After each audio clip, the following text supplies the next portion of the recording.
Denying God's glory means refusing to credit God or thank God as the source of everything. To see the world clearly, we need to understand the effect of sin on the world and what sin has done to us. The first problem with the world is that because of sin, humanity is suppressing the truth about God, not because we don't know that God is there, but because we don't want Him to be.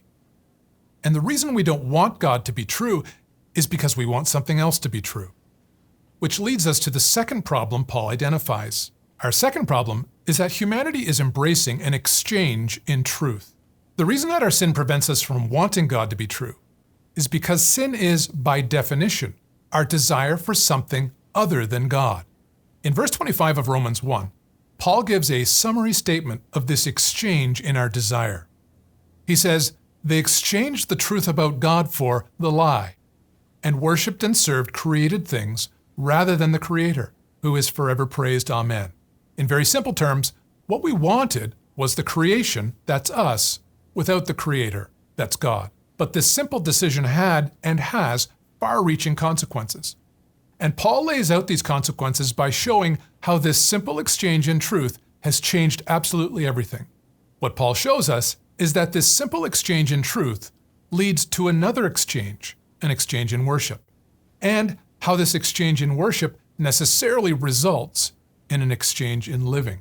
So let's follow the logic of Paul's argument. First, Paul begins by identifying this truth exchange. If we think back to Genesis 3, recall what Satan was tempting Adam and Eve with. We're told that the fruit was good for food and a delight to the eyes and desirable to make one wise. In addition, Satan pointed out that eating the fruit would make Adam and Eve like God, knowing good from evil. The problem was how Satan suggested Adam and Eve attain these things. The deception was convincing them that they did not need God to have the good life that God had given them.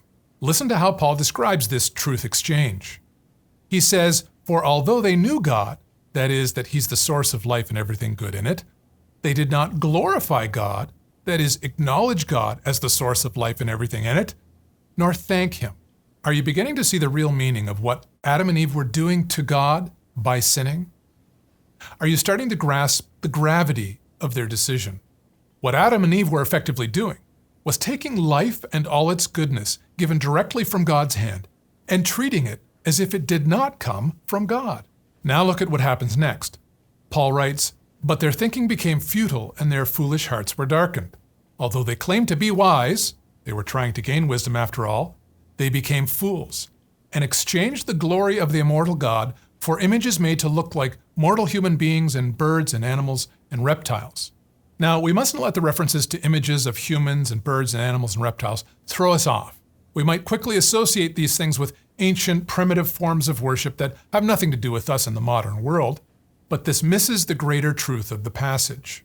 Denying God's glory means refusing to credit God or thank God as the source of everything, but continuing to live and enjoy all the good things of life that God gives, while refusing to credit and thank God for them means that we are implicitly crediting or thanking someone or something else. And who would that someone or something else be? We explained that in the end, there are only two possible views of reality. Either the world is a created thing with God as its creator, or the world somehow creates itself. Reality either consists of two things or just one. All is two or all is one. By eating the fruit that God had forbidden, Adam and Eve were trying to possess life without the God who gives it. And so by removing God from the equation, who were Adam and Eve implicitly crediting as the source of life?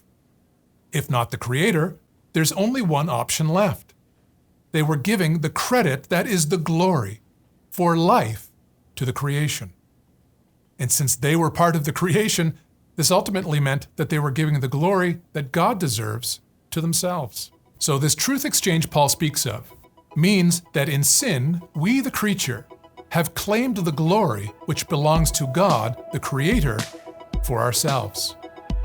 You just watched a very small part of our video series called Seeing the World as Jesus Sees It. If you want to learn more about how the Bible can change the way you see everything, and transform your life, then click on the link in the description below. And thanks for watching.